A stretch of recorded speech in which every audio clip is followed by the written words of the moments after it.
Hey, good day, everybody. I'm sitting here with Katie Hamilton. Katie has been active in the midst of this quarantine. And Katie, what have you been doing while you've been cooped up in the house? I've been sewing. I'm thankful for home ec that I had a long time ago.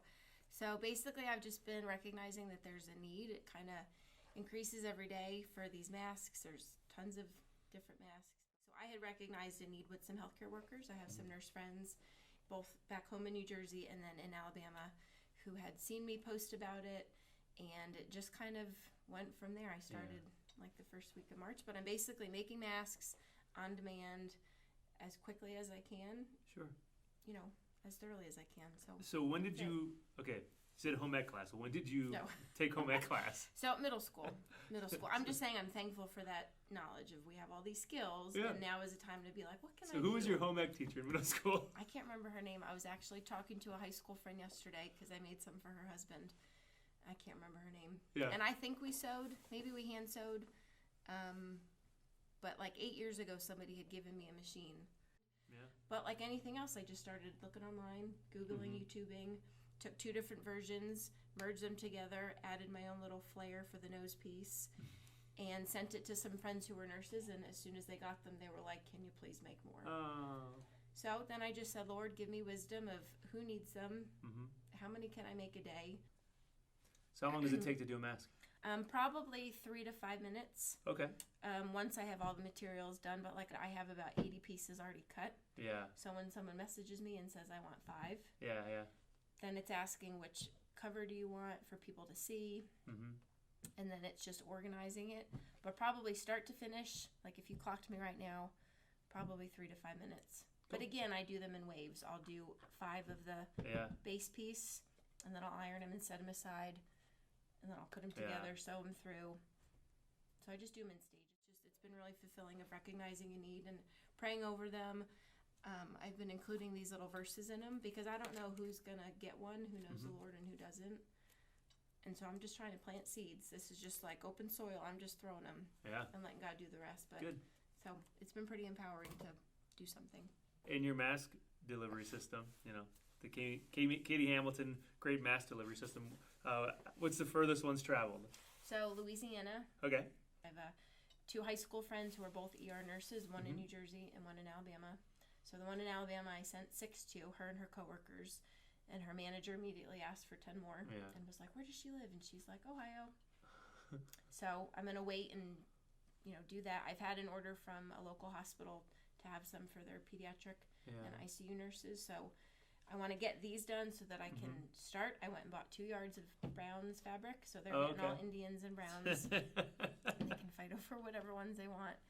But yeah, Louisiana, Pennsylvania, back home to New Jersey. Yeah.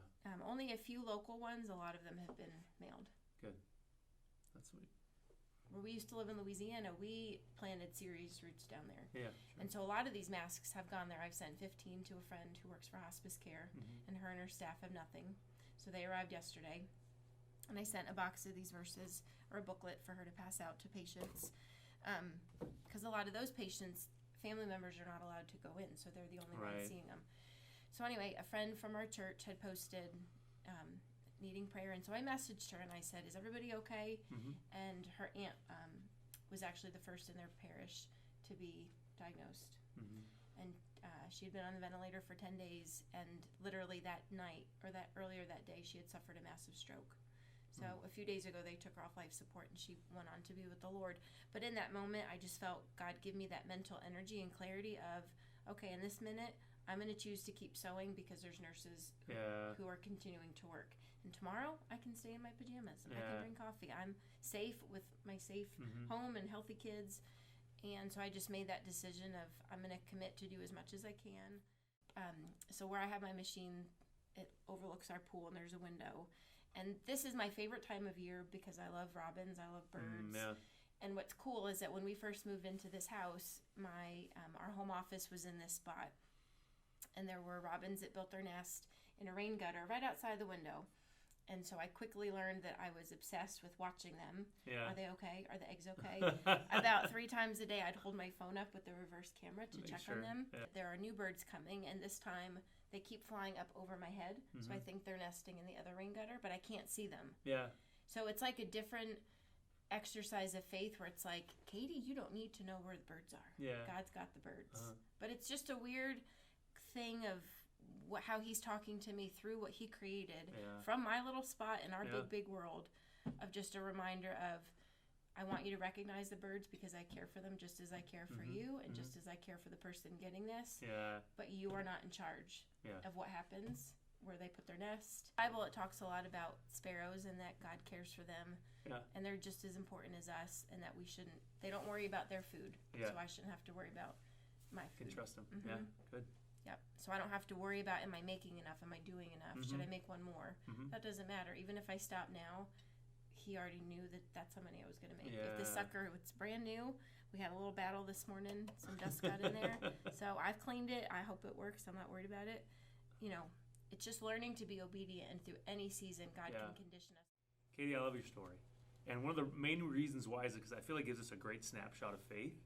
Faith is not something you need to be an expert at. Faith is a willingness. You know, it's a willingness to say, what can I do? How can I step out, right?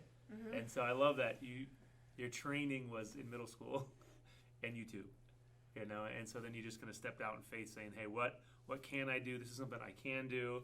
And you didn't even think like big, you just thought practical. Faith is not easy. You have got to use your faith and work. It is not an autopilot setting at all. You have to like capture your thoughts. When people message me, immediately I'm like, don't get distracted. Don't worry about that. Write it down and keep doing what you're doing, and know that God's going to make that happen if it's meant to happen. Yeah.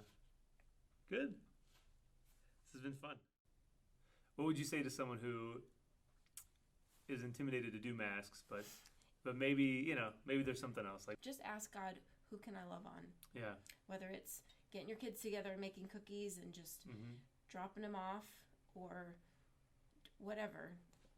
There's so many people who need Jesus right now, but they need us to get out of the way to let him shine through.